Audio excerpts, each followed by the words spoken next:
Hi, welcome to Entrepreneur Country. I'm Trisha Holly-Davis. With me today is Stephen Harlow, who's not a banker, a chartered accountant, and who's going to tell us all about why he's so cynical about the current market. Welcome, Stephen. Well, thank you. We were just talking about the current economy, how that's going to, the lack of debt, how that's going to affect entrepreneurs, perhaps looking to invest in a new company, or those who are looking for an exit strategy. You come from an advisory background. Yes, obviously with what has happened over the last 6 months, or slightly longer, it's just been such a traumatising effect. And money has gone. People don't believe money's gone, but the collapse of credit has meant that the money that was building up layer on layer has now disappeared. It's going to take a long time before people can build up the confidence to start putting that debt layers back. And the other factor is that obviously the governments around the world have spent huge, almost inconceivable amounts of money, which somehow they have to persuade the Chinese, who are the only people left with any money, to lend them. If you look in the financial press today, they're already saying that mortgage rates are starting to increase because of bond rates starting to increase, because governments are lending more money. The UK's having to raise, what's the number, 250 plus billion pounds. The US has $2,000 billion to raise. These are incredible amounts of money. When it then comes down to equity markets and how they can then raise what they want to raise, they're going to find difficulty in raising at sensible rates. Those rates will then, though that cash will then not be there to finance the purchases that people will want to do in various economic markets. And so if you're an entrepreneur with a hope of making, as your exit of selling your business on, then I think you need to be rather more cautious than you may have been historically as to the amount of money you are going to make. I think it will mean that you'll have to run your company possibly for longer, because rather than having short-term goals, 3-5 years to see develop a business, move it on to another stage, I think you might be looking at maybe 7+ years. So you actually need to run the business. It has to be, I think, a much stronger financial model, because you aren't going to, money will be that much more expensive. You won't want to pay the price of bringing money into that business. You need to generate that money yourself. And are you investing in any businesses right now? Unfortunately, I've also been caught on the pincer movement of being long when I should have been short and short when I should have been long. So at the moment, I'm not investing, although I think there are some incredible possibilities about at the moment. But again, for those markets that you are looking to invest in, I think your timeline to get a return on that, I think is further out. I think people have historically hoped that they can move money around in 3-4 years. Again, I think that is now out to the 6-7 year time frame, because I think it's going to be at least that time frame because anyone has an idea of where the money's coming from. I see Alistair Darling in today's has announced he's not doing his autumn monetary review because he said, effectively, he said he won't know if there's going to be any money in 2014. Oh. Well, the Bank of England can keep printing it, which is one of the great fortunes of not being in the euro, or, from a different perspective, one of the great misfortunes. How do you think speaking of Alistair Darling, how do you think the whole political shake-up has affected confidence that we may have been getting back? I think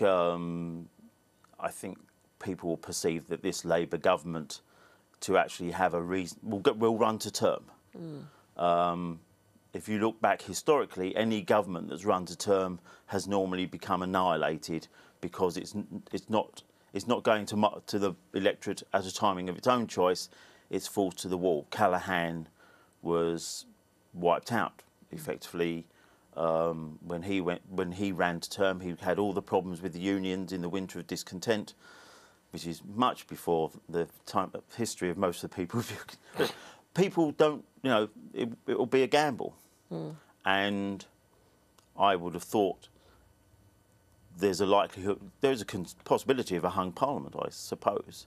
If the economy picks up and people have a bit more faith, but there's still the Labour Party's got to the same situation the Tories got when they lost the election with John Major, is that they've been in office, people are getting tired of them. I think they're getting to the change of view. Well, we saw that in the European elections recently, didn't we? And then obviously you've still got this new wild card of UKIP and some of the other people who have a different view on Europe. And Europe could, again, come back to a big political issue for next year. Where do you think some of the opportunities are, though, looking at the broader Europe? I mean, if you were looking outside the UK, perhaps, or you said there are some great opportunities. Well, self-evidently, I think at the moment that one of the reasons, if we do return this economy, or if the global economy picks up faster than we might have considered a few months ago, is China. I think China, which has a vast domestic market, which is completely untapped, that they can turn, if they can turn their production round to domestic, then they almost could ignore the rest of the world and just do their own internal economic growth, as the US did in the 19th and early 20th century. So I think there is a great potential for China to actually drag us out of recession. They will need goods from overseas. It will certainly impact on the raw materials, oil prices and whatever. We've got this concern about inflation at the moment with the oil price increasing. Inflation classically has been regarded as too much money chasing too few goods. Well, there isn't very much money. But the only people with money are the Chinese, and they would like to use it to invest in their own economy. So you could get some raw material increases, but it will make life more difficult. As others have said, the economy of the 21st century will be in the East, and China will become the dominant economic force. So your plans to move to China? I think I can probably hang on in the West, because I think I can probably see out my time in the Western Hemisphere.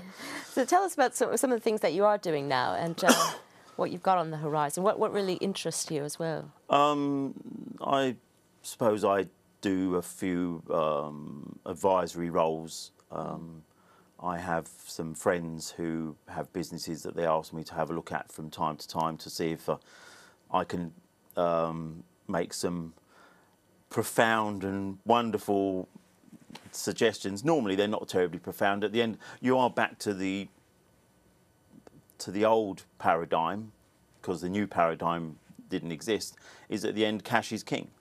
So if you have a product, you need to make sure that you have a lean business that's going to generate you cash as fast as possible, utilise your investment money to its best return. And it's those kind of companies that I think are worth the time and effort to give thought to and access. What about particular industries, types of companies? What about some of your friends' companies?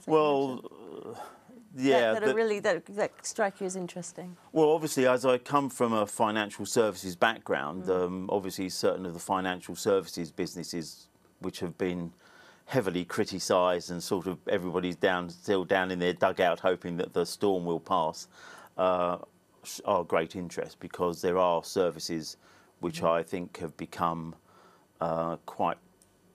people find difficulty in understanding what they're being sold. So I think on the financial services day, it needs to become more transparent and less smoke and mirrors. People don't like, people saying, well, you put money in this end and it comes out that end, and we do some funny things in the middle. People don't like the funny thing in the middle bit anymore. There needs to be more clarity as to how you make your money out of those products. Yeah, I think that's lesson of all there. And thank you very much, Stephen. It's lovely to have you here. Thank you.